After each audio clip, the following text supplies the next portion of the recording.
So today, it feels important that I am wearing this hat. This is my favorite hat. I definitely was raised to believe you should not wear hats in church, so I'm feeling a little, a little something inside. Hats are great. And I'm wearing it because I'm feeling a little scraggly. I didn't get the haircut that I wanted to get this week. But even more importantly, I'm wearing it because I think it represents something important. I got it a few years back when I was walking around the shops of Georgetown. I don't actually remember why I was down there, what errand I was doing, but I do remember passing this shop that caught my attention. It was called Biddy and Beau's Coffee. And what caught my eye was that they had all this merchandise in the display window. And there was all this apparel that said things like, "Leave your doubt," and "Not broken."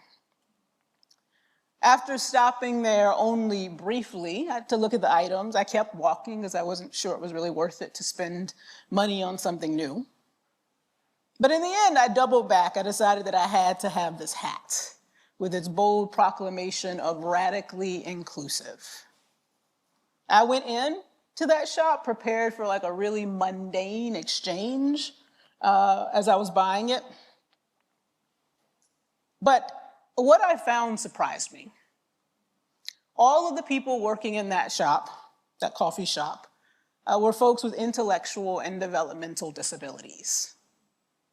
I later found out that coffee shop, Biddy and Beau's, sees itself, and this is how they put it, as a human rights movement disguised as a coffee shop, aiming to provide dignified work to a marginalized population which is all too often severely underemployed.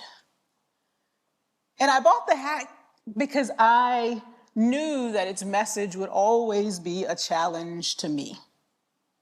I knew that when people saw it, they would associate it with my desire for the world to radically include queer folks. We expect people, after all, to kind of show up for their own interests, to proclaim those loudly. But every time I wear this hat, it reminds me to ask, whose neck is my boot on? I'm reminded to look for the intersections between struggles for justice that at first glance might not seem to go together, might seem different. And I'm reminded that God is constantly drawing me and drawing us to draw the circle wider and to let the wider circle change us and free us. Last week, we started a new sermon series called Embodied: Disability Theology and the Justice of God. Dr. Amy Kinney came up, who's the author of My Body Is Not a Prayer Request, also a brilliant scholar. And she started us off with some spectacular insight. If you have not read or listened to that sermon, please go back and find that on our website. It is brilliant.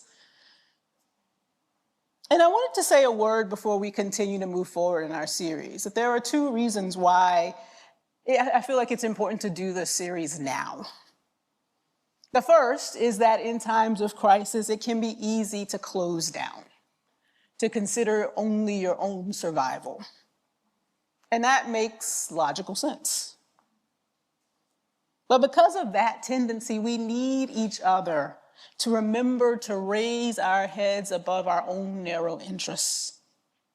As in all things, our inspiration is Jesus, a colonized Jew living in the Roman Empire who, instead of pursuing the programs of ethnic and religious purity of his own day, that others thought necessary for survival, he invited his own people to open up instead of closing down. In our current political moment, this environment, I think we need the same reminder. Like many other marginalized groups, disabled folks are being disproportionately impacted right now. And we've got to be aware of that, and we've got to stand in solidarity. And then aside from opening up instead of closing down in times of crisis, We're also moving through this sermon series because it is the perfect fit in the Easter season. Contrary to what our consumerist culture would have us believe, Easter is not one day. Easter tide actually extends from Easter Day until Pentecost, 50 days later. And during those 50 days, Christians around the world reflect on the meaning of the cross, reflect on the resurrection, and reflect on the post-resurrection appearances of Jesus in the gospel stories. And it is precisely in some of these scriptures that disability theologians invite us to see and worship a God who is disabled. In her book, Dr. Kinney reflects on the cross in this way. Jesus on the cross is disabled, physically impaired by sweating drops of blood while nailed to a wooden stake. Jesus is also disabled in a social sense. A person who was crucified bore the weight of social stigma in the ancient world, highlighting the social model of disability. Jesus inverts all our shame and preconceived notions about what power looks like into a cross. Jesus disables himself on our behalf. This goes directly against our notions of self-preservation and victory by demonstrating how God's power is self-emptying, radically forgiving, and displayed through disability. The disabled Christ is the definitive revelation of God to humanity. The disabled body is the source of our redemption. Think about that and how we might treat disabled people differently if we really walked around with such an understanding. And then I want to lift up the work of Dr. Nancy Iceland, one of the pioneers of disability theology, and in her take on a post-resurrection encounter that the disciples have with Jesus. You might remember this story. There are two disciples walking with Jesus on the road to Emmaus. They encounter Jesus, and then they go and tell the other disciples that they believe they've seen the resurrected Christ. And this is what Luke says. While they were talking about this, about the possibility that they had seen Jesus, Jesus himself stood among them and said to them, "Peace be with you." They were startled and terrified and thought that they were seeing a ghost.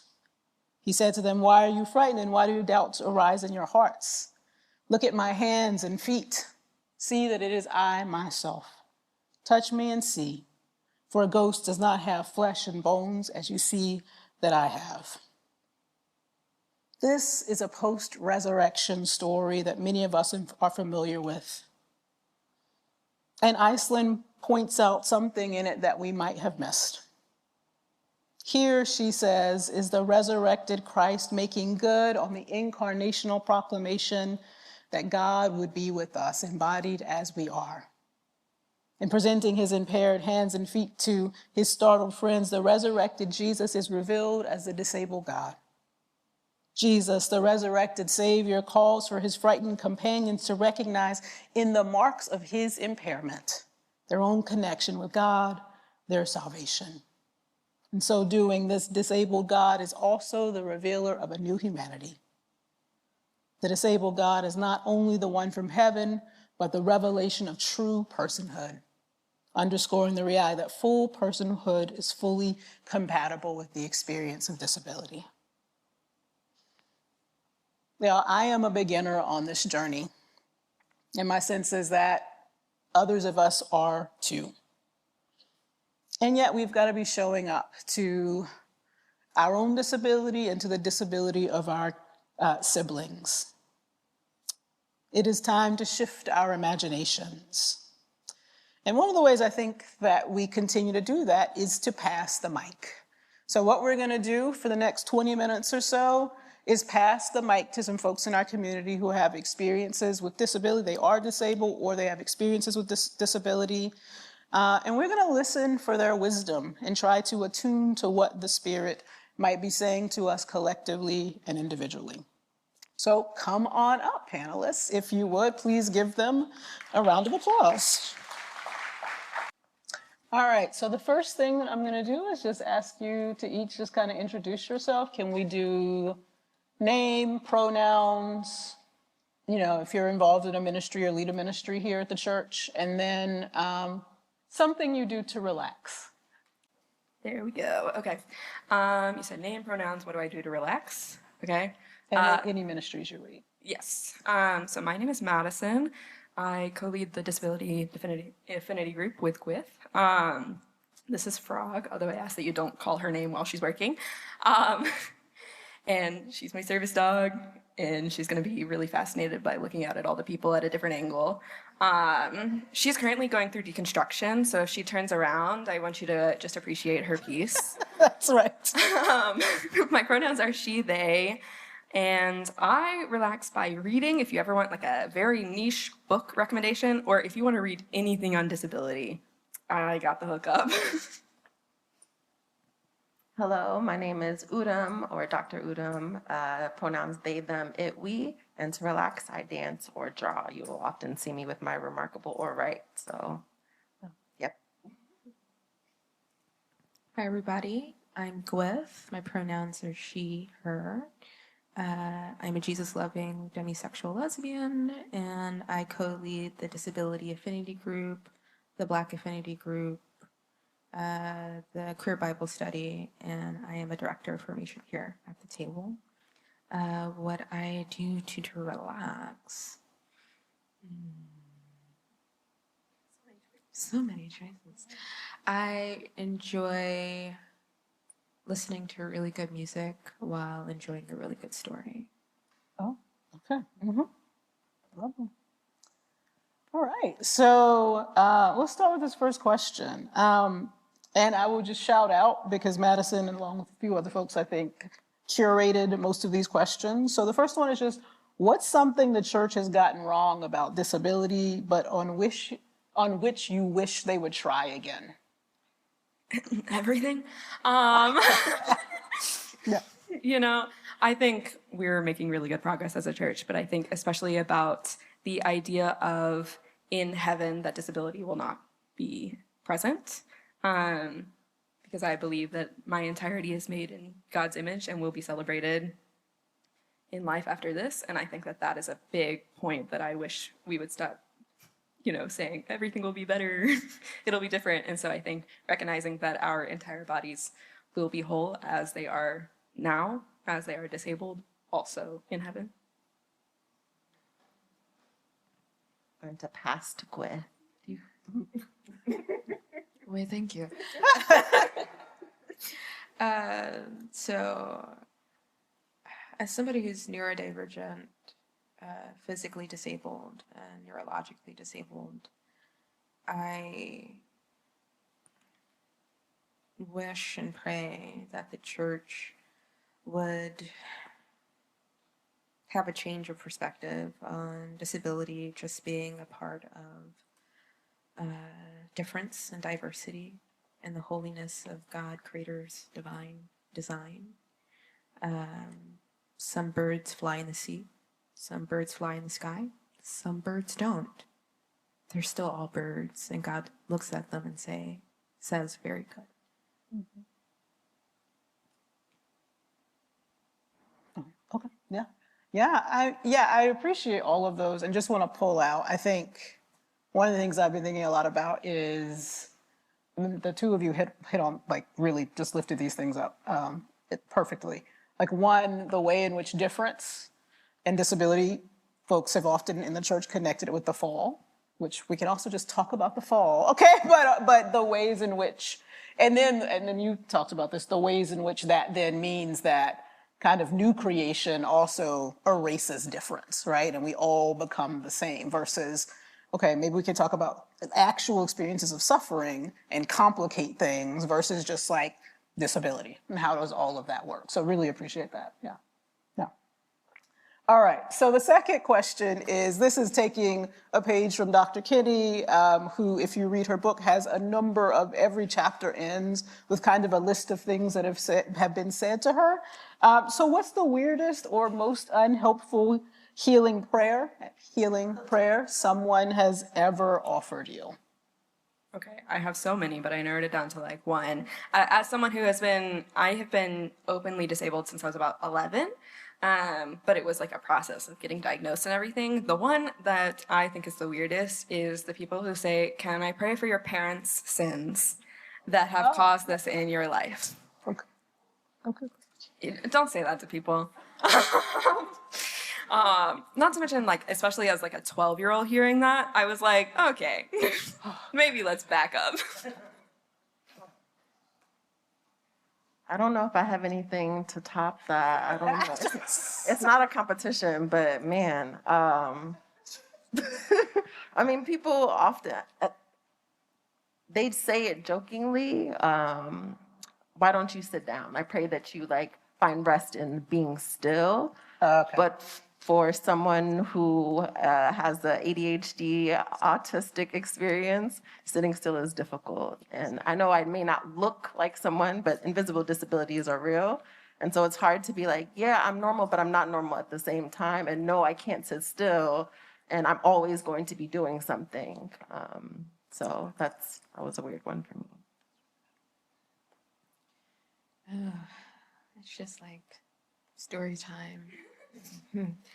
I thought about it, and what came to mind initially was being in a prayer gathering and receiving prayer, and the prayer facilitator getting to a point being like, oh, you haven't received your healing, so that must mean God's given you anointing to impart healing to somebody else. That was rough, but what really takes the cake is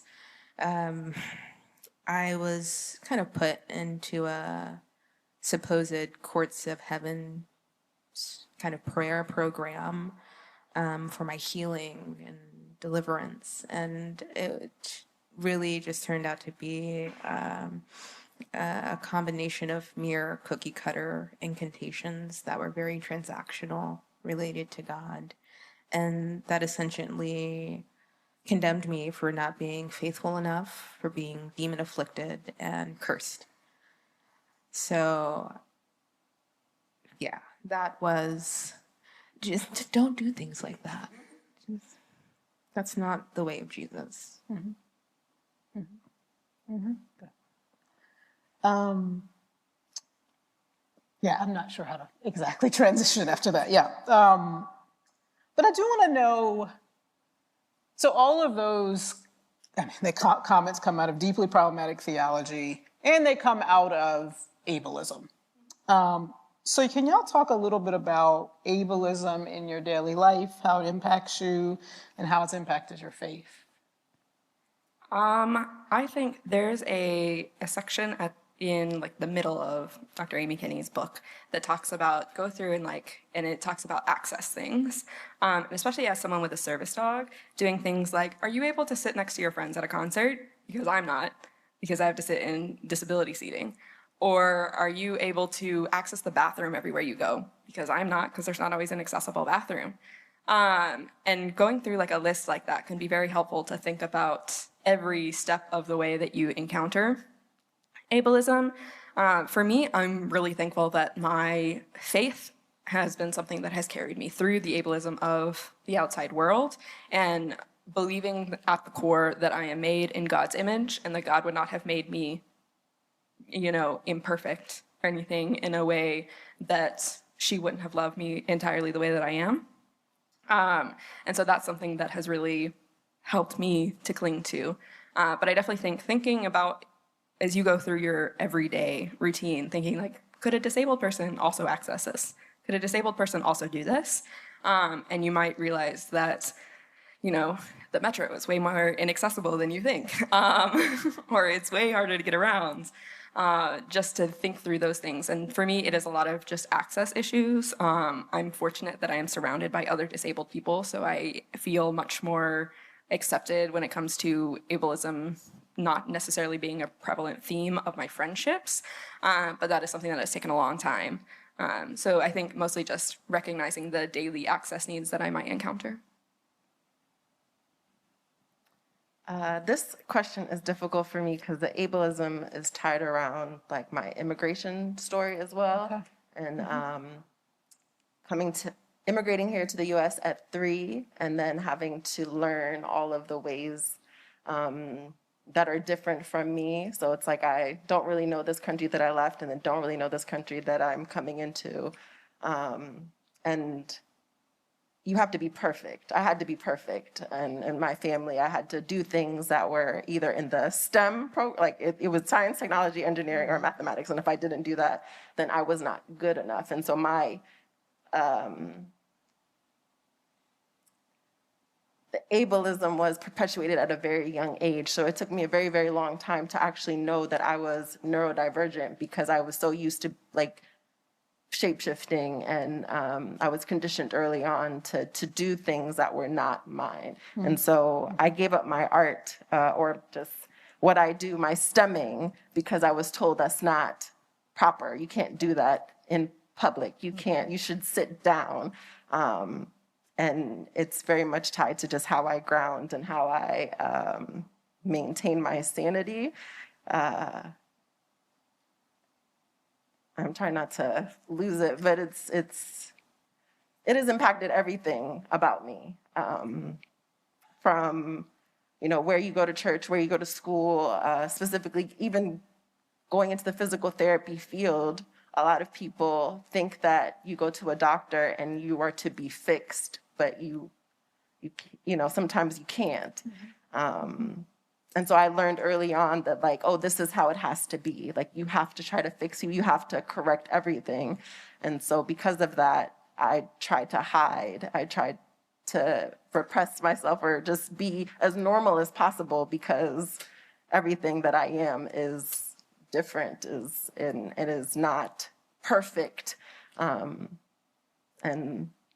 I'm just grateful to be in a space, to be on this stage, to be able to have the conversations, because otherwise I don't, like a year ago, there was no nerd. I was just Udim, you know.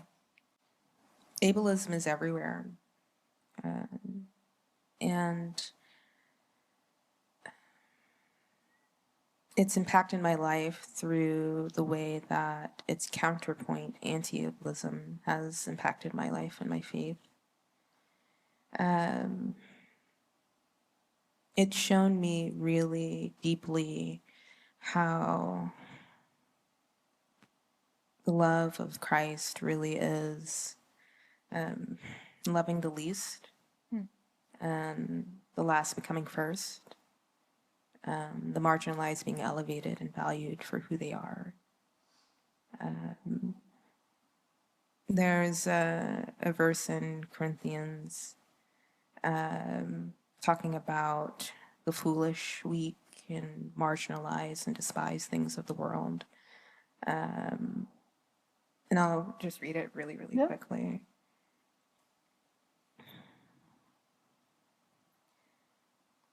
But God chose what the world thinks is foolish to shame the wise. And God chose what the world thinks is weak to shame the strong. God chose what is low and despised in the world, what is regarded as nothing, to set aside what is regarded as something, so that no one can boast in their presence. He is the reason you have a relationship with Christ Jesus, who became for us the wisdom of God and the righteousness and sanctification and redemption, so that, as it is written, let no one who boasts but boast in the Lord. And I bring that up because although God's been very gracious to privilege me to receive education, and I have a master's degree and a doctorate and a professional license, I've been called stupid, dumb, in public, incompetent. I've been ridiculed as weak, foolish, bullied. I've been belittled in the workplace. I've been discriminated against in housing. I've been despised. I've been described as less, not even a human being, but more of an object, a thing, a pestilence, and despised. And through just God's wisdom, it's really shown me that God's holy and divine character and wisdom is revealed through individuals who the world regards as these things. That's the paradoxical way of God, their nature, their love, and their justice. And so ableism is hard, but it's also quite revelatory in how it's really nurtured my walk with God. So good. All right, I think I'm going to ask one final question that is a combo question. So feel free to answer any part of it you want or all of it. But what are tiny acts of or rituals of rebellion that you engage in to remind yourself that you are holy? Are there larger resistance movements or things around resistance that you're involved in? And then if there's one thing you could tell us that we need, like one thing you say, if you can't think of anything else, do this to resist. Do this as your act of rebellion. What would that be? So I asked again, like 3 different questions, but you just, wherever you want to go. I find a lot of acts of daily resistance in taking time for rest and rejuvenation for myself. So making sure, because I think as a disabled person, you often tend to have to take time to rest, to recharge and things, and recognizing that that is not the same as taking time for myself to actually rest and rejuvenate. So I love reading, so taking time to read and enjoy. I'm also pretty actively engaged in disability spaces online and in person, and making a lot of spaces that I am in more accessible. And that is something that I enjoy doing, and I think that that is something that we should all do. I think recognizing that we are all divine and made in God's image, and how can we all be present in spaces? I think my recommendation, obviously, as someone who reads a lot, is to read as much as you can, to gather a lot of information. There are so many good books, and I have lots of recommendations if there's something that you're looking for. I think My Body's Not a Prayer Request is a really good starter, as well as The Future is Disabled is a really good book on just recognizing that disability is a large part of the population. In the US, 25% of people are disabled, and it will continue to grow. And if you're not disabled now, you likely will be in the future. So this is not something that only impacts disabled people. It is something that will impact every person in this room.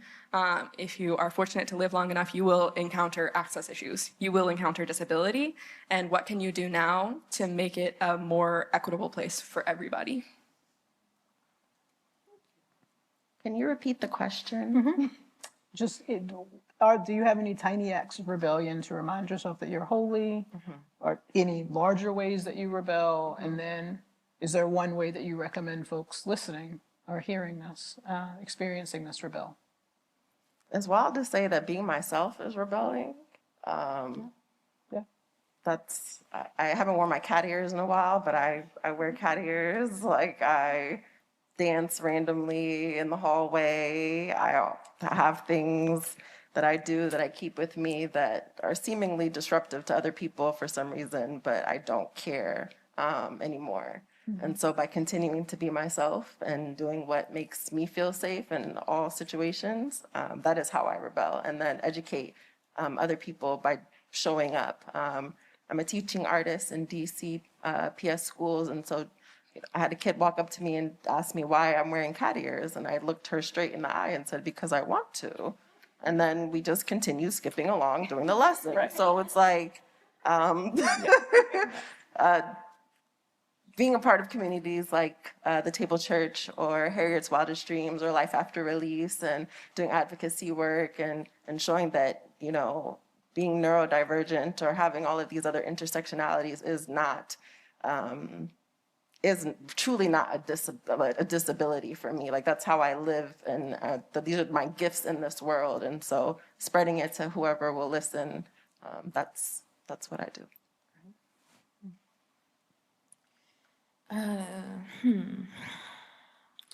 Well, rather than trying to kind of overcome my disabilities or my weaknesses or eradicate my differences, I own and celebrate my thorns.